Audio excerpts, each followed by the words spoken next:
I was curious your experience of assimilating into a world that you've explained is not quite built for visual thinkers.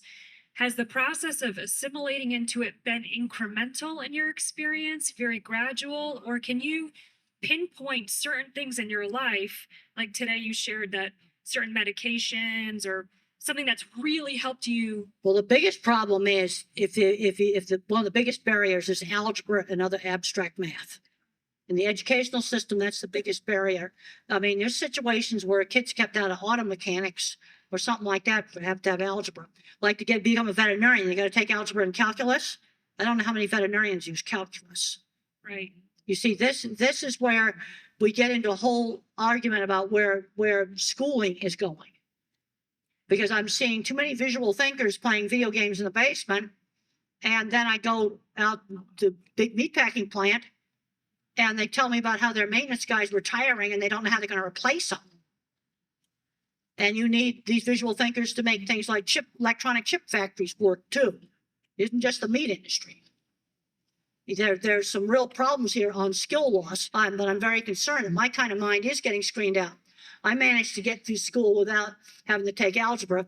And then in statistics, I had to be tutored, just barely got through it. But when I review scientific papers, I go over the methods section.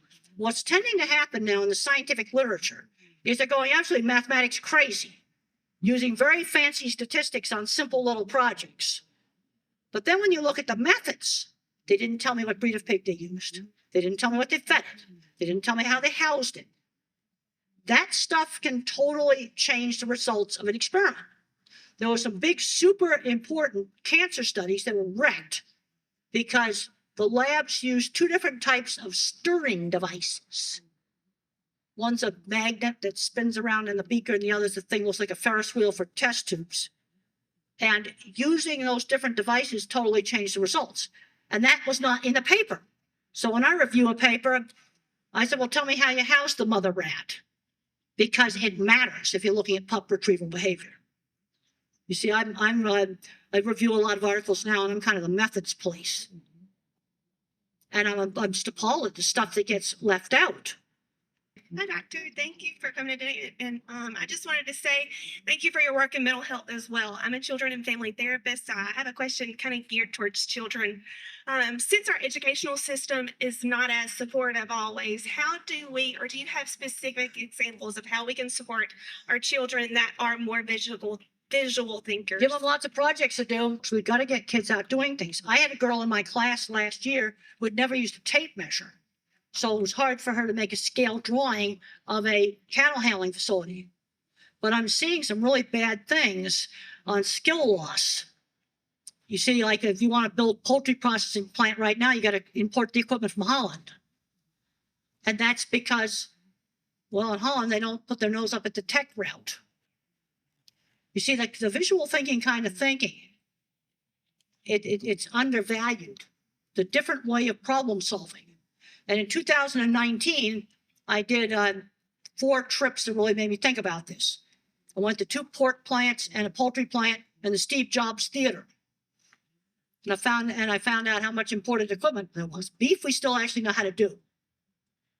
And the Steve Jobs Theater, structural glass walls, they're from Germany and Italy. See, those countries value that kind of thinking. You see, I'm learning that it's a different approach to problem solving. You see, we need our visual thinkers. Like an accident like Fukushima, you know how that could have been prevented? Watertight doors. If they'd had watertight doors, it would not have happened. And what I've learned is mathematicians calculate risk. I see the water flooding the basement, and the electrically operated emergency cooling pump will not run underwater. It runs with electricity. Yeah, so all I need to know about the nuclear power plant is if an electric pump doesn't work when I need it, I'm in a pile of trouble. It's not going to work underwater.